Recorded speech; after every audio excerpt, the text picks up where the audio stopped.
Real number है। इस chapter का हमारे पेपर में 4 नंबर का वेटेज है। कितने नंबर का वेटेज है? 4 नंबर का। ठीक है, तो इस चैप्टर से हमारे पास 3 क्वेश्चन आएंगे।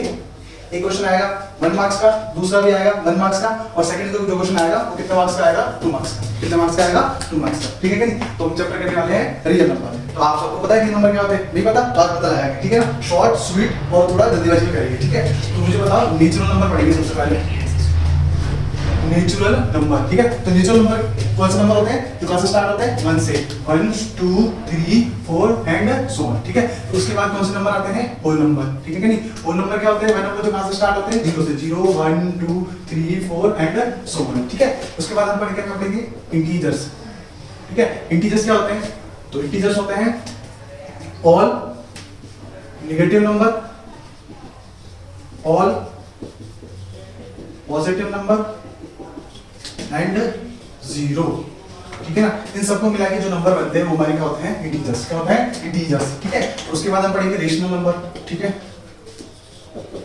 ठीक है, तो रेशनल नंबर क्या होते हैं? ऐसे नंबर जिन्हें हम कौन सी फॉर्म में लिख सकते हैं? ये कौन की फॉर्म में लिख सकते हैं? वो नंबर हमारे कौन से होते हैं? Rational number. बस क्या होना चाहिए? q जो है वो किसके इक्वल नहीं होना चाहिए? 0 के इक्वल नहीं होना चाहिए। ठीक है, जैसे आपसे कोई पूछे 3 रेशनल नंबर है क्या? हां 3 रेशनल नंबर है। 5 रेशनल नंबर है? हां है। क्यों? क्योंकि इसके नीचे मैं क्या लिख सकता हूं? 1। इसके नीचे भी क्या लिख सकता हूं मैं? 1। तो इसको मैं किस में कन्वर्ट कर सकता हूं? p/q में। आपको कोई पूछे 0 रेशनल नंबर है? हां 0 भी रेशनल नंबर है। क्यों? क्योंकि इसके नीचे मैं क्या लिख सकता हूं? 1। ठीक है, आपसे पूछे 5.0 रेशनल नंबर है तो 5.0 रेशनल नंबर देंगे क्योंकि जो इसके नीचे क्या आ गया? 0। क्योंकि q क्या हो गया? 0 और q 0 के इक्वल नहीं होना चाहिए। ठीक है, इसके बाद पढ़ेंगे हम इरेशनल नंबर। ठीक है,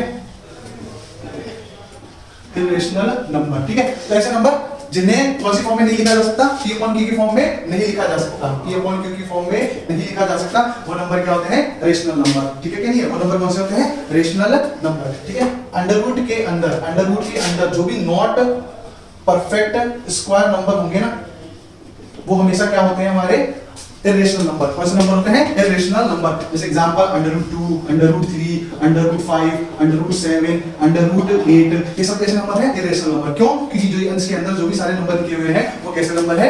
नॉट परफेक्ट स्क्वायर नंबर। लेकिन जैसे देखो अगर √ के अंदर क्या लिखा हुआ है? 16। क्या लिखा हुआ है? 16। 16 क्या है? एक परफेक्ट स्क्वायर नंबर। और 16 किसका स्क्वायर होता है? 4 का। तो ये आपसे लोग पूछे क्या ये रेशनल नंबर है या इरेशनल? ये कैसा नंबर है? Rational number. कैसा नंबर है? Rational number. क्योंकि 4 किसका स्क्वायर होता है? सॉरी 16 किसका स्क्वायर होता है? 4 का। ठीक है कि नहीं है? मुझे बताओ अगर अंडररूट के अंदर नॉट परफेक्ट स्क्वायर नंबर आ जाएंगे तो वो हमेशा क्या होगा? आपके रेशनल नंबर नहीं होगा। क्या होगा? Irrational number. क्या होगा? Irrational number. ठीक है, अब आपने 9th क्लास में थोड़ा कुछ पढ़ा होगा। आपने डेसिमल एक्सपेंशन पढ़ा होगा। Decimal expansion. ठीक है कि नहीं? आपने पढ़ा होगा डेसिमल एक्सपेंशन। तो आपने डेसिमल एक्सपेंशन 2 तरह का पढ़ा होगा, टर्मिनेटिंग और नॉट टर्मिनेटिंग। ठीक है कि नहीं? तो टर्मिनेटिंग क्या होता है? वह डेसिमल एक्सपेंशन जिसका एक्सपेंशन एक पॉइंट के आने के बाद क्या हो जाता है? एंड हो जाता है। वो कौन सा होता है? टर्मिनेटिंग। ठीक है, लेकिन ऐसा डेसिमल एक्सपेंशन जो खत्म नहीं हो, आगे आते रहे, चलते ही रहे, चलते ही रहे, चलते ही रहे और चलते ही रहे। ठीक है कि नहीं? वो डेसिमल एक्सपेंशन कौन सा होता है? Non terminating decimal expansion. ठीक है कि नहीं? अब नॉन टर्मिनेटिंग डेसिमल एक्सपेंशन भी कितने तरह का होता है? 2 तरह का होता है। कौन कौन सा होता है? 2 तरीके का होता है। कौन कौन सा? नॉन टर्मिनेटिंग रिपीटिंग और non terminating not repeating. Non terminating repeating और नॉन टर्मिनेटिंग नॉट रिपीटिंग। ठीक है कि नहीं? तो जो ये वाला जो है ये क्या है? Non terminating repeating. इसमें देखो 7 के बाद क्या आ रहा है? 7 फिर 7 फिर 7 फिर 7 फिर 7, ये रिपीट हो रहा है। ये क्या है? Non terminating repeating. ठीक है कि नहीं? तो non terminating repeating, non terminating repeating. तो जो नॉन टर्मिनेटिंग रिपीटिंग होगा ना उसे हम p/q की फॉर्म में लिख सकते हैं। उसे हम p/q की फॉर्म में कन्वर्ट कर सकते हैं। तो वो अगर हम p/q की फॉर्म में कन्वर्ट कर सकते हैं तो हमारे क्या हो जाएगा? Rational number. लेकिन जो नॉन टर्मिनेटिंग नॉन रिपीटिंग होगा, तो नॉन टर्मिनेटिंग नॉन रिपीटिंग होगा उसे हम p/q की फॉर्म में चेंज नहीं कर सकते हैं। उसे हम p/q की फॉर्म में चेंज नहीं कर सकते हैं। तो वो हमारे क्या होगा? Irrational number. तो आपसे लोग पूछे कि रेशनल नंबर होता है, रेशनल नंबर का डेसिमल एक्सप्रेशन कैसा होता है? तो 2 तरह का होता है। एक तो क्या होता है? टर्मिनेटिंग और नॉट टर्मिनेटिंग रिपीटिंग। क्यों? क्योंकि इसे p/q की फॉर्म में चेंज किया जा सकता है। लेकिन जो भी इरेशनल नंबर होगा जैसे √2, √3, √4, √5, √7, इनका जो डेसिमल एक्सप्रेशन होता है ना वो क्या होता है? Not terminating not repeating. Like ऐसे 2 3 1 3 1 5 6 1 2 3, ठीक है कि नहीं है। अब इससे क्या होगा, हम p अपॉन q की फॉर्म में नहीं कर सकते हैं, हमें इस p अपॉन q की फॉर्म में नहीं कर सकते हैं, ठीक है। रेशनल नंबर होगा उसका टर्मिनेटिंग एक्सप्रेशन कैसा होता है, नॉन टर्मिनेटिंग नॉट रिपीटिंग, ठीक है कि नहीं। और हमारे एग्जाम में एक नंबर का क्वेश्चन आएगा, कैसे आएगा, आपसे पूछेगा √2 √4 √6 √9 और √16, ठीक है कि नहीं। तो आपसे पूछेगा बताइए कि इसमें से कौन सा इरेशनल नंबर है, ठीक है कि नहीं। तो मुझे बताओ, जो 4 है वो क्या है, परफेक्ट स्क्वायर नंबर, 16 का है परफेक्ट स्क्वायर नंबर, 9 का है परफेक्ट स्क्वायर नंबर और 2 क्या है, नॉन परफेक्ट स्क्वायर नंबर, ठीक है। तो ये रूट से कभी बाहर नहीं आ पाएगा, ये हमारे क्या हो जाएगा, इरेशनल नंबर, क्या हो जाएगा, इरेशनल नंबर। तो इसमें से बता दोगे ना इरेशनल नंबर कौन सा है, ठीक है कि नहीं है, ठीक है। इसके बाद मुझे आपकी क्वेश्चन ये आ सकता है कि पाई कैसा नंबर है, ठीक है ना। तो पाई भी कैसा नंबर है, एक इरेशनल नंबर है, कैसा नंबर है, इरेशनल नंबर। क्यों, क्योंकि इसका जो डेसिमल एक्सप्रेशन है ना वो कैसा होता है, non terminating not repeating, non terminating not repeating, ठीक है कि नहीं। तो आपने को चैप्टर पढ़ना है रियल नंबर, तो जो रियल नंबर है ना इन्हीं सारे नंबर से मिलकर क्या बनता है, रियल नंबर। इन्हीं सब नंबर को हम क्या बोलते हैं, रियल नंबर। रियल नंबर में कौन-कौन से नंबर आएंगे, नेचुरल, होल, इंटीजर, रेशनल और इरेशनल, इन सब का पूरा सेट मिला के ग्रुप मिला के क्या बनता है, रियल नंबर, ठीक है कि नहीं है, ठीक है। अब यहां तक आप सब कुछ समझ चुके होंगे। अब हम इस चैप्टर में आगे बढ़ेंगे और पढ़ेंगे एचसीएफ एंड एलसीएम, ठीक है कि नहीं है। अब हम थोड़ा सा इसके बारे में जानेंगे, प्राइम नंबर जानेंगे, prime number and composite number, ठीक है।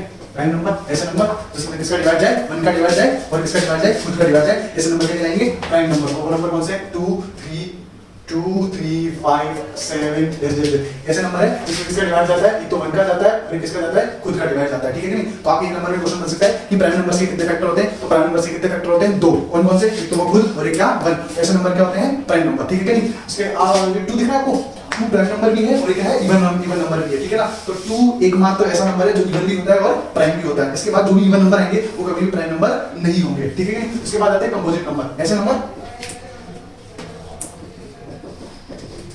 जिसमें खुद का डिवाइड भी जाएगा दूसरे का भी जाए, ठीक है कि नहीं। तो ऐसे नंबर जिनके फैक्टर क्या होते हैं, 2 से ज्यादा, जिनके फैक्टर क्या होते हैं, 2 से ज्यादा, ऐसे नंबर क्या कहलाएंगे, कंपोजिट नंबर, ठीक है। जैसे आप 4 को देखो, इसमें 1 का डिवाइड जाता है, 2 का डिवाइड जाता है और किसका डिवाइड जाता है, 4 का डिवाइड जाता है, ठीक है। तो इसके जो नंबर ऑफ फैक्टर है वो क्या हो रहे हैं, 2 से ज्यादा हो रहे हैं, ठीक है कि नहीं। तो ये नंबर कौन सा है, कंपोजिट नंबर। तो मुझे बताओ सबसे छोटा कंपोजिट नंबर कौन सा होता है, 4, उसके बाद 6 8 10, ठीक है ना, एंड सो ऑन। ये ऐसे नंबर है जिनके जो नंबर ऑफ फैक्टर है वो क्या है, 2 से ज्यादा, ठीक है कि नहीं, ठीक है। नेक्स्ट टॉपिक, ठीक है। अब हम पढ़ने वाले हैं एचसीएफ एंड एलसीएम, ठीक है। और इस टॉपिक से 100% आपके एक नंबर या फिर 2 नंबर के क्वेश्चन आने वाला ही है, ठीक है। तो एचसीएफ क्या होता है, हाईएस्ट कॉमन फैक्टर, ठीक है। एलसीएम क्या होता है, लीस्ट कॉमन मल्टीपल, ठीक है। तो आपको जैसे क्वेश्चन आएगा, find the LCM of 20 36 and 72, ठीक है ना। Find LCM of 20 36 and 72। आपको क्या करना है, अब जैसे मुझे पता है कि आप सबको प्राइम फैक्टराइजेशन आते होगा, तो प्राइम फैक्टराइजेशन मेथड से हम सबके क्या करेंगे, फैक्टर। सबसे पहले हम क्या लेंगे, 20 और फिर क्या लेंगे 36 और फिर किसका करेंगे 72। इन सबके हम क्या करेंगे, प्राइम फैक्टराइजेशन मेथड से इसको सॉल्व करेंगे, ठीक है। तो मुझे बताओ यहाँ पर किससे डिवाइड जाएगा, 20 में किससे डिवाइड जाएगा, इसके लास्ट में क्या है 0, तो किससे डिवाइड जाएगा 2 से, कितने टाइम्स जाएगा 10 टाइम्स। फिर किससे डिवाइड करेंगे 2 से, क्यों, इसके पीछे क्या था 0, तो अभी भी 2 से डिवाइड जाएगा, कितने टाइम्स जाएगा 5। 5 क्या है प्राइम नंबर और 5 में किसका डिवाइड जाएगा 5 का ही जाएगा, ठीक है कि नहीं। अब 36 का करेंगे, इसके पीछे क्या है 6, तो 2 का डिवाइड जाएगा और 2 का डिवाइड जाएगा, कितने टाइम्स जाएगा 18 टाइम्स। फिर 2 का डिवाइड जाएगा, क्यों, क्योंकि इसके पीछे क्या है 8। 2 का डिवाइड कब जाएगा, जब पीछे क्या होगा 2 4 6 8 एंड 0।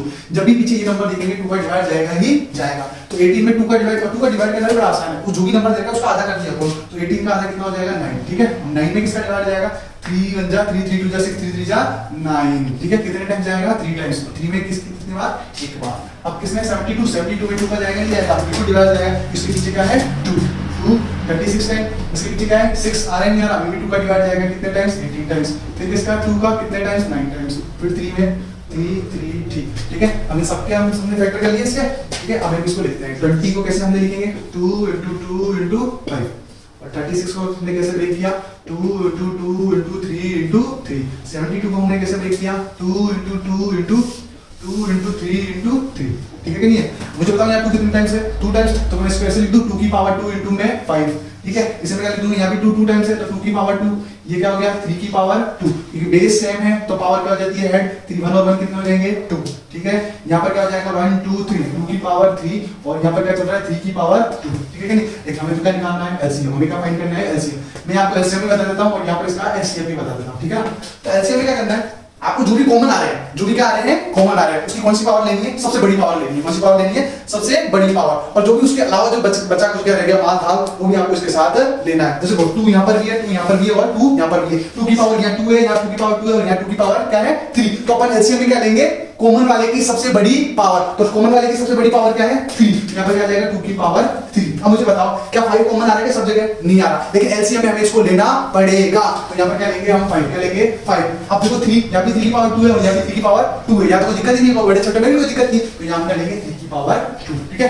अब इसको मल्टीप्लाई करेंगे और हमारे क्या आ जाएगा आंसर आ जाएगा, ठीक है? हम इसका एचसीएफ निकालेंगे, क्या निकालना, और इसी क्वेश्चन का उसको एचसीएफ भी पूछ लेता, क्या पूछ लेता एचसीएफ। तो एचसीएफ में क्या देखते हैं, कॉमन वाले में कौन सी पावर देखते हैं, छोटी पावर, कौन सी पावर देखते हैं छोटी, कॉमन वाले में क्या पावर देखते हैं छोटी, और इसके अलावा जो भी नंबर बच गए उसको नहीं लेते, उसको नहीं लेते। अपने को एचसीएफ में वही नंबर लेने हैं जो क्या है तीनों जगह क्या है कॉमन है। तो अब इसमें देख रहे हो 2 यहाँ भी आ रहा है, यहाँ भी आ रहा है और यहाँ भी आ रहा है, लेकिन इसमें अपन कौन सी पावर लेंगे, कौन सी पावर लेंगे छोटी वाली, कौन सी लेंगे छोटी वाली। एचसीएफ में हम कौन सी पावर लेते हैं छोटी वाली, तो यहाँ पर क्या आ जाएगा 2 की पावर 2। मुझे बताओ क्या मैं 5 लूंगा, नहीं लूंगा क्योंकि 5 कॉमन नहीं आ रहा, लेकिन एलसीएम में मेरे को इसको लेना पड़ता है, एचसीएफ में लेने की जरूरत नहीं है। मैं 3 को लूंगा, नहीं लूंगा, 3 की पावर 2 यहाँ आ रही है, यहाँ आ रही है, इसमें आ रही है, तो इसको मैं नहीं लूंगा, तो 2 की पावर 2 का मतलब क्या हो जाएगा 4, तो इसका एचसीएफ कितना आ गया 4, ठीक है कि नहीं? आप सबको समझ में आ चुका हो, ये पक्का का आने वाला है, कितने नंबर का आएगा 1 नंबर का। जैसे आपको क्वेश्चन दे रखा होगा और ये पूछ लेगा इसका एचसीएफ बताओ या फिर इसका क्या बताओ एचसीएफ बताओ, ठीक है कि नहीं? अब इसका नेक्स्ट टाइप करते हैं, ठीक है कि नहीं? ठीक है, अब हम नेक्स्ट टाइप करने वाले हैं जो कि क्या होगा, जो भी 2 नंबर दे रखे होंगे उनके एचसीएफ और एलसीएम के रिलेशन पे हमको क्वेश्चन पूछता है, और वो रिलेशन क्या है हमारे बुक में एक एनसीईआरटी में रिलेशन दे रखा है, एचसीएफ इनटू में एलसीएम इक्वल टू में होता है n1 इनटू में n2, ठीक है कि नहीं? n1 इनटू में n2, n1 का मतलब है फर्स्ट नंबर और n2 का मतलब है सेकंड नंबर, कौन सा नंबर है सेकंड नंबर, ठीक है कि इस प्रॉपर्टी पर हमको क्वेश्चन पूछेगा, क्या पूछेगा, यहाँ पर 4 टर्म है, एक एचसीएफ है, एक एलसीएम है, एक n1 है और n2 है। आपको कोई सी भी 3 टर्म दे देगा और एक आपको फाइंड करनी रहेगी, कोई सी भी आपको 3 टर्म दे देगा और एक आपको फाइंड करनी रहेगी। जैसे कि देखो आपने क्वेश्चन में देखा हो कि आपके पास कोई भी 2 नंबर है, आपके पास 2 नंबर है,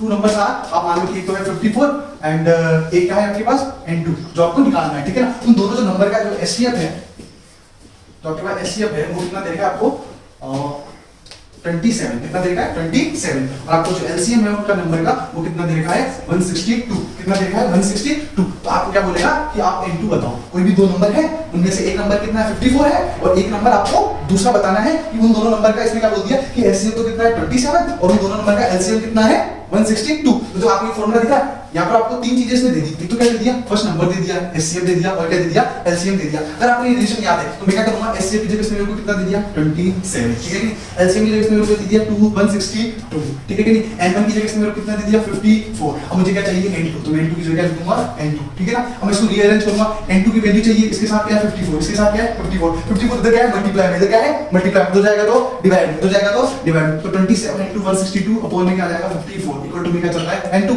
ठीक है? 27 में 27 टू जा 54, ठीक है? अब इसको कैंसिल आउट कर रहा है कितने टाइम्स 81, ठीक है? तो n2 जो मेरा आ गया वो कितना आ गया 81, कितना आ गया 81, तो जो मेरा सेकंड नंबर था ना वो कितना आया 81, यानी वो नंबर कौन से हैं 81 और 54, जिनका एचसीएफ तो कितना है 27 और जिनका एलसीएम है वो कितना है 162। आई होप आप सभी क्वेश्चन कर लोगे ना, ये भी क्वेश्चन छपने वाला है कल, ये भी क्वेश्चन क्या है छपने वाला, ठीक है क्या नहीं? तो एचसीएफ और एलसीएम का इससे ज्यादा कोई क्वेश्चन अपनी बुक में नहीं आने वाला, ठीक है क्या नहीं? नेक्स्ट करते हैं, ठीक है? अब हम करने वाले हैं फंडामेंटल थ्योरम ऑफ अर्थमेटिक, ठीक है कि नहीं? तो फंडामेंटल थ्योरम ऑफ अर्थमेटिक क्या कहती है कि जो भी कोई भी कंपोजिट नंबर है, कोई भी कंपोजिट नंबर है उसे किसमें लिखा जा सकता है प्राइम नंबर्स के प्रोडक्ट के रूप में लिखा जा सकता है। कोई भी आप प्राइम नंबर लिखो, कंपोजिट नंबर ले लो, कंपोजिट नंबर कोई भी कंपोजिट नंबर होगा उसे हमेशा किसकी फॉर्म में लिखा जा सकता है product of prime number, product of prime number, product of prime number, the product of prime number, ठीक है कि नहीं है? कोई भी कंपोजिट नंबर होंगे उन्हें किसमें लिखा जा सकता है प्रोडक्ट ऑफ प्राइम नंबर में, अगर ठीक है? तो ये फंडामेंटल थ्योरम ऑफ क्या कहती है कि कोई भी कंपोजिट नंबर होगा उसे किसमें लिखा जा सकता है प्राइम नंबर के प्रोडक्ट के रूप में लिखा जा सकता है, ठीक है। तो आपको क्या लगेगा, जैसे आपने ये क्वेश्चन दिया हुआ है अपनी एनसीईआरटी में, ठीक है, और आपको ये बताना है कि ये कंपोजिट नंबर है या नहीं है, ये कंपोजिट नंबर है या नहीं है, ठीक है कि नहीं। तो देखो मुझे बताओ, क्या इन दोनों में कॉमन आ रहा है, कुछ क्या कॉमन आ रहा है, 5, ठीक है। यहाँ पर कितना बचा, 4 × 3, और यहाँ पर कितना बच गया, 1। तो ये 5, ये 4 3 कितना हो गया, 12, और ये क्या बच गया, 1, ठीक है। ये 5 और 12 और 1 कितना हो गया, 30, कितना हो गया, 30। तो जो हमारे पास ये नंबर था इसे हमने किसमें लिख दिया, देखो 5 भी क्या है, प्राइम नंबर, और 13 भी क्या है, प्राइम नंबर। तो जो गिवन नंबर था उसको हमने किसमें लिख दिया, प्राइम नंबर्स के प्रोडक्ट के रूप में इसे हमने लिख दिया, किसकी फॉर्म में लिख दिया, किसकी फॉर्म में लिख दिया, प्राइम नंबर के प्रोडक्ट की फॉर्म में हमने इसमें लिख दिया। जो गिवन नंबर है वो कैसा नंबर है, कंपोजिट नंबर। जो गिवन नंबर है वो कैसा नंबर है, कंपोजिट नंबर, ठीक है कि नहीं। आई होप ये आप सबको समझ में आ चुका होगा, ठीक है कि नहीं। अब हम नेक्स्ट टॉपिक करते हैं, ठीक है। अब एक क्वेश्चन में आने वाला है आपके, ये 6 की पावर n है, 6 की पावर n, क्या वो कभी भी 0 पर एंड होगा, क्या कभी वो 0 पर एंड होगा, ये वाला क्वेश्चन है। तो मुझे बताओ इसको आप कैसे करेंगे, n की किसी भी वैल्यू के लिए क्या जो 6 है वो 0 पर एंड होगा, और n किस में बिलोंग्स कर रहा है, नेचुरल नंबर में, किसके में बिलोंग कर रहा है, नेचुरल नंबर में, ठीक है। तो आपने क्या करा, 6 की पावर n लेंगे, तो यहाँ पे क्या आएगा 6 की पावर आप 2 लोगे तब क्या आएगा, 6 × 6 कितना आ जाएगा, 36। ऐसे ये चलता रहेगा, ठीक है। तो ये जो नंबर है 6 की पावर n में n की कोई भी वैल्यू ले लो, वो कभी भी 0 पर एंड नहीं होगा, कभी भी 0 पर एंड नहीं होगा, क्योंकि 0 बनाने के लिए हमें क्या चाहिए, 2 और 5 का पेयर, क्या चाहिए, 2 और 5 का पेयर, 2 और 5 का पेयर। आप 6 में देख लो तो 6 को आप फैक्टर करोगे तो क्या आएगा, 2 × 3, 2 × 3, ऊपर पावर कितनी चल रही है, तो हमने देखा कि जो 6 का जो फैक्टर है इसमें 5 और 2 का पेयर नहीं है, तो ये कभी भी 0 पर एंड नहीं होगा, ये नंबर कभी भी 0 पर एंड नहीं होगा। ऐसा क्वेश्चन आता है कि इसकी पावर कुछ है और वो कभी 0 पर एंड होगा या नहीं होगा, तो कैसे पता लगाएंगे, अगर उसके अंदर 2 और 5 का पेयर है तब तो 0 पर एंड होगा, अदरवाइज 0 पर एंड नहीं होगा, ठीक है कि नहीं है, ठीक है। अगला क्वेश्चन,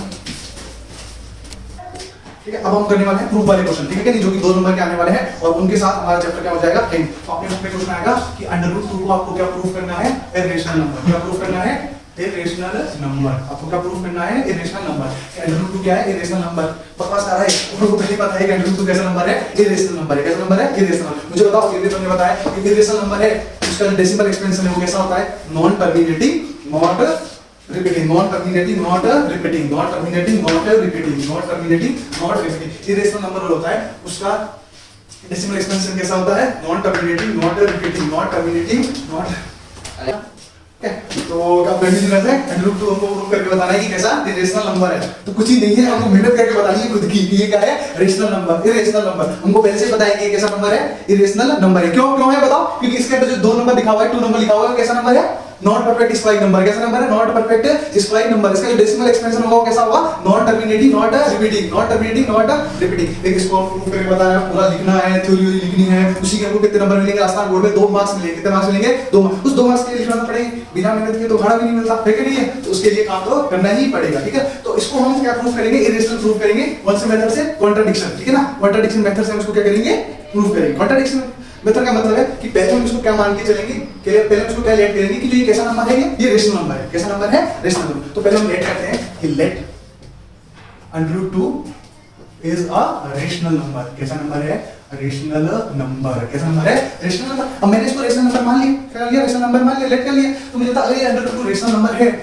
तो क्या मैं इसे a/b की फॉर्म में लिख सकता हूँ, रेशनल नंबर तो a/b की फॉर्म में लिखे जा सकते हैं, ठीक है। लेकिन ध्यान रखना, अपन ने जो यहाँ पर जो नंबर लिए ना a और b, ये कैसे नंबर है, where a and b are coprime number, coprime number. अब ये को-प्राइम क्या भला है, ये को-प्राइम क्या भला है, तो को-प्राइम का मतलब है मैंने यहाँ जो नंबर लिए हैं, दोनों नंबर, इनमें 1 के अलावा कोई भी कॉमन फैक्टर नहीं। जैसे देखो मैंने 2 नंबर लिखे 2 और 5, ठीक है, इन दोनों में कोई कॉमन आ रहा है, इन दोनों में 1 के अलावा कोई कॉमन नहीं आ रहा। लेकिन मैंने देखो यहाँ पर 2 लिखा और यहाँ पर क्या लिखा 8, देखो इसमें 1 का डिवाइड जा रहा है, इसमें 1 का डिवाइड जा रहा है, इसमें 1 कॉमन है, ठीक है कि नहीं है, क्या 2 भी कॉमन आ रहा है क्या दोनों में, इसमें भी 2 का डिवाइड जा रहा है और इसमें भी 2 का डिवाइड जा रहा है, तो ये दोनों को-प्राइम नंबर नहीं है। इसके अलावा अगर आपको डेफिनेशन इसकी जाननी हो को-प्राइम नंबर की, तो ऐसे 2 नंबर जिनका एचसीएफ कितना है 1, तो अगर आप इन दोनों का एचसीएफ निकालोगे ना तो कितना आएगा 1, इन दोनों का एचसीएफ निकालोगे तो कितना आएगा आपके पास 2, कितना आएगा 2। तो आपको ये को-प्राइम नंबर क्या होते हैं समझ नहीं समझ गए, तो जो मैंने को-प्राइम नंबर लिए हैं, जो नंबर लिए हैं, यहाँ पर 1 के अलावा कोई भी common number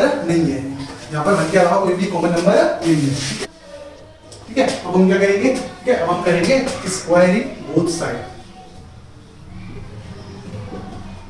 squaring both side, ठीक है।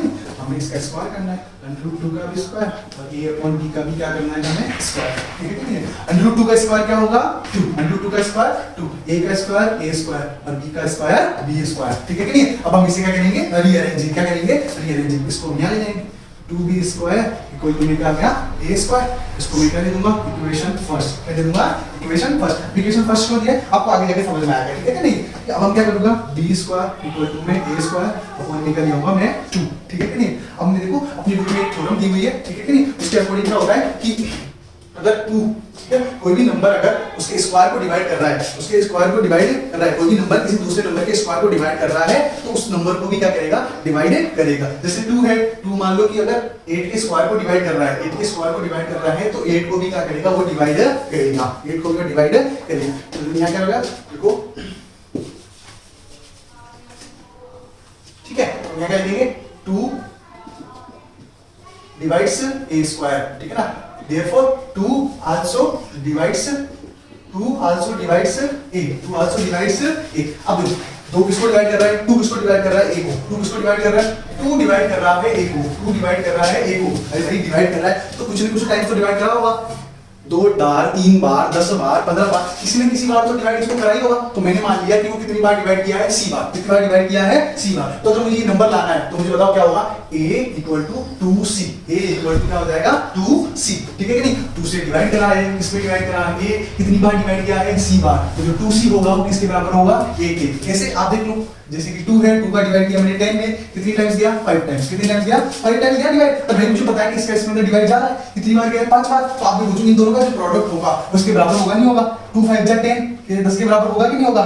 तो मुझे अब देखो यहाँ तो पता नहीं चलेगा ना कि 2 का डिवाइड a स्क्वायर में कितनी बार जा रहा है या 2 का डिवाइड a में कितनी बार जा रहा है। तो मैंने मान लिया c बार जा रहा है, कितनी बार जा रहा है c बार। तो जो c को मैं a से किसे c को मैं जब किससे मल्टीप्लाई करूंगा 2 से, किससे 2 से मल्टीप्लाई करूंगा तो मेरे क्या आ जाएगा a आ जाएगा, ठीक है कि नहीं।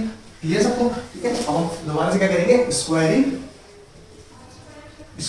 बोथ साइड्स, ठीक है कि नहीं। तो a का क्या करेंगे स्क्वायर, 2c का भी क्या करेंगे स्क्वायर, a का स्क्वायर कितना हो जाएगा a स्क्वायर, 2 का स्क्वायर 4, c का स्क्वायर c स्क्वायर, ठीक है कि नहीं। अब मुझे बताओ a स्क्वायर इक्वल टू क्या आ गया 4c square, a square equal to क्या आ गया 4c स्क्वायर। बताओ a स्क्वायर मैंने आपको इक्वेशन फर्स्ट लिखवाया था, लिखवाया था मुझे बताओ a स्क्वायर की वैल्यू कितनी है 2b स्क्वायर, कितनी है 2b स्क्वायर। मैंने a स्क्वायर इधर का पुट कर दिया 2b स्क्वायर इक्वल टू में क्या चल रहा है 4c स्क्वायर, ठीक है कि नहीं है। अब यहां देखो रीअरेंज करेंगे 2b स्क्वायर इसके अपॉन में क्या आ जाएगा 4 लिखेंगे इक्वल टू में क्या चल रहा है c स्क्वायर, 2 से 4 कितने टाइम्स कैंसिल आउट 2 टाइम्स, तो b स्क्वायर अपॉन में क्या आ गया 2 इक्वल टू में क्या आ गया c स्क्वायर, ठीक है कि नहीं है। ठीक है, अब मुझे बताओ क्या मैं इसको वापस लिख दूं, अगर 2 किसको डिवाइड कर रहा है b स्क्वायर को, 2 divides b square, 2 also divides b, ठीक है कि नहीं, 2 आल्सो डिवाइड्स b।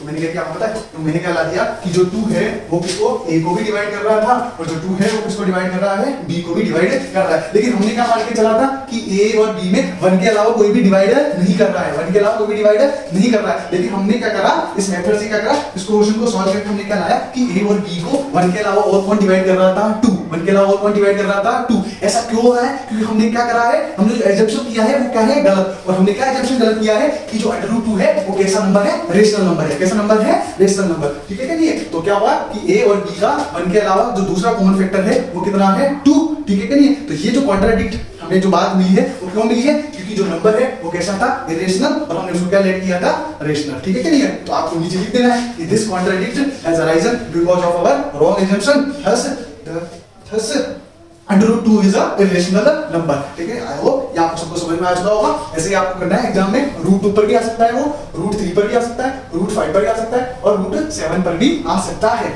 ये सब आप थ्योरी लिख देंगे। इसके नीचे आपको क्या लिखना है कि a and b 2 is a common factor of a and b, ठीक है ना, ठीक है। But we assume that a and b are co-prime number. This contradict has arisen of our wrong assumption, ठीक है। So the given number √2 is a irrational number, ठीक है। I hope ये आप सबको समझ आया होगा। अब हम करेंगे इसका नेक्स्ट स्टेप, ठीक है। ठीक, अब एक क्वेश्चन आएगा आपके पास 3 √2 का आपको क्या करना है, इरेशनल प्रूव करना है, ठीक है कि नहीं। तो इससे जो पहले क्वेश्चन किया था उसमें क्या था, √2 बेचारा अकेला था, तो इसके साथ क्या दे दिया 3 दे दिया, इसके साथ 3 दे दिया तो उल्टा हमारा काम क्या आ गया, आसान हो गया। इसको करना उसके कंपैरिजन में काफी आसान है, ठीक है। और एक आपको दे दिया 3 + 5 √3, ठीक है नहीं। अब इसमें क्या है, आपको पहले बताइए कि जो √2 है वो कैसा है, √2 क्या है इरेशनल नंबर, अंडर 2 क्या है? इरेशनल नंबर, और अंडर 3 क्या है? Irrational number. तो इसके साथ ये मिलके ये पूरा भी क्या बनता है? इरेशनल नंबर बनता है। तो ये तालाब है, उसके अंदर मछलियां, वो गंदा है, मछलियां गंदी है, तो दूसरी मछलियां भी डूब मरती है, तो भी सारी गंदी हो जाती है, हो जाती नहीं है? तो वैसे ये तो इरेशनल था ही था, इसके साथ 3 और आ गया, ये भी क्या हो गया? इरेशनल। बस अपने को ये प्रूफ करके बताना है, ठीक है कि नहीं है? बस हम ये मान के चल रहे हैं कि अंडर 2 क्या है? इरेशनल नंबर है, और अंडर 3 कैसा है? इरेशनल नंबर है, ठीक है? तो वही हम इसको कौन से मेथड से करेंगे? कॉन्ट्रडिक्शन मेथड से। तो पहले हम क्या करेंगे? Let we assume that under root 3 under root 2 is a rational number. कैसा नंबर है ये? Rational number. अगर ये रेशनल नंबर है तो मैं इसे कौन सी फॉर्म में लिख सकता हूँ? a upon b, ठीक है नहीं है? और a और b कैसे नंबर है? where a and b are co-prime number, where a and b are co-prime number, ठीक है कि नहीं है? ठीक है, अब हम इस क्वेश्चन में क्या करेंगे? ये क्वेश्चन करना बड़ा ही आसान है। हमें क्या करना है? अंडर रूट 2 को क्या करना है? अकेला। अंडर रूट 2 को क्या करना है? अकेला। इसके साथ क्या है? 3, इसके साथ क्या है? 3 को भगा दो वहां, 3 को भगा दो वहां पर, ये क्या हो जाएगा? अंडर रूट 2 इक्वल टू में क्या आ गया? a अपॉन में b, और इसके नीचे क्या आ गया? 3, ठीक है कि नहीं? अब मुझे बताओ, ये अंडर रूट 2 है, ये क्या है? Irrational number. कैसा नंबर है? Irrational number. कैसा नंबर है? Irrational number. लेकिन जो ये है, ये क्या है? Rational number. क्या है? Rational number. क्या है? Rational number. तो इरेशनल रेशनल के कभी इक्वल हो सकता है क्या? इरेशनल रेशनल के इक्वल हो सकता है क्या? नहीं। तो जो हमारी जो हमने अज्यूम किया था, हमने जो होप किया था, हमने जो लेट किया था, वो क्या हो गया? गलत साबित हो गया। क्या हो गया? गलत साबित हो गया। क्यों? क्योंकि ये तो है रेशनल नंबर और ये है इरेशनल नंबर। इस कारण से क्या हो गया कि जो अंडर 3 अंडर रूट 2 होगा वो कैसा होगा? इरेशनल नंबर होगा, ठीक है? आपको लिखना क्या है कि a and b are integers, a and b are integers, a and b are integers, so a upon 3b is a rational number, is a rational number, but under root 2 is a irrational number, irrational number। देखो a upon 3b था, ये तो क्या है? Rational, और ये क्या है? इरेशनल। ये कभी दोनों इक्वल हो सकते हैं क्या? नहीं, दोनों इक्वल नहीं हो सकते, ठीक है कि नहीं है? तो ऐसा नहीं होगा तो क्या होगा? दिस, ठीक है? so 3 under root 2 is a irrational number, irrational number, ठीक है कि नहीं है? आई होप ये क्वेश्चन आप सब समझ चुके होंगे और इसको अच्छे से कर लेंगे। अब ये वाला क्वेश्चन करेंगे, ठीक है ना? तो इसको भी क्या करेंगे? लेट करेंगे। 3 plus 5 under root 2 is a rational number। कैसा नंबर है? रेशनल नंबर, ठीक? अगर रेशनल नंबर है तो इसको किसके इक्वल लेंगे? a upon b के इक्वल लेंगे, where a and b are co-prime number, where a and b are co-prime number, ठीक है कि नहीं? हम क्या करेंगे? अंडर रूट 3 को हमें अकेला करना है। क्यों? क्योंकि अंडर रूट 3 इरेशनल है, इसलिए हमें इसको क्या करना है? अकेला। कैसे करेंगे? इसके साथ 5 भी है और 3 भी है, तो ज्यादा पास में क्या है? 5 और ज्यादा दूर क्या है? 3। तो पहले 5 उधर जाएगा क्या? 3 जाएगा, पहले क्या जाएगा? उधर 3। दूर वाले को भगाओ पहले, ये हो जाएगा 5 अंडर रूट 3 इक्वल टू क्या चल रहा है? a अपॉन b, इधर आ जाएगा b प्लस का, इधर आएगा तो माइनस का, ठीक है? अब इसको हम सॉल्व करेंगे थोड़ा सा। इसके नीचे क्या करेंगे? 1, ठीक है ना? तो b और 1 का एलसीएम कितना आ जाएगा? b और 1 का एलसीएम कितना आएगा? b, जो मैं बता चुका हूं पहले कि 1 के साथ कुछ भी एलसीएम क्या आता है? वही आता है। अब b का डिवाइड b में करेंगे कितने टाइम्स? 1 टाइम्स। 1 को a से मल्टीप्लाई करेंगे a, 1 का डिवाइड b में b टाइम्स, b को 3 से डिवाइड करेंगे कितना आएगा? 3b, ठीक है? ये क्या हो जाएगा? अंडर रूट 3 इक्वल टू में a माइनस 3b अपॉन में क्या आ जाएगा? 5b, जो मल्टीप्लाई में था इसको निकाल लिया है ये। तो आप देख रहे होंगे, ठीक है कि नहीं? ये दिख रहा है आपको? तो ये कैसा नंबर है? Irrational number. कैसा नंबर है? Irrational number. लेकिन ये कैसा नंबर है? Rational number. ये कैसा नंबर है? रेशनल नंबर, जो कि दोनों इक्वल नहीं हो सकते। ये दोनों इक्वल नहीं हो सकते हैं। क्यों नहीं हो सकते? ये इरेशनल है और ये रेशनल नंबर है। तो इस कारण क्या होगा? जो हमने जो भी क्या किया था? एजम्पशन किया था, वो हमने क्या किया था? गलत किया था। हमारा जो एजम्पशन था वो क्या था? गलत था। अतः जो दिया हुआ नंबर है वो कैसा होगा? हमारे इरेशनल नंबर होगा। आई होप ये पूरा चैप्टर आपको समझ में आ चुका होगा। हमने इस पूरे चैप्टर की समरी में जो जो दिया हुआ था सब कर लिया। हमने एससीएम पढ़ लिया, एससीएम पढ़ लिया, इरेशनल नंबर पढ़ लिया, रेशनल नंबर पढ़ लिया, ठीक है कि नहीं है? और अब ये चैप्टर हमारे क्या होता है? खत्म होता है। अब हम सेकंड चैप्टर पढ़ेंगे, नेक्स्ट चैप्टर, ठीक है?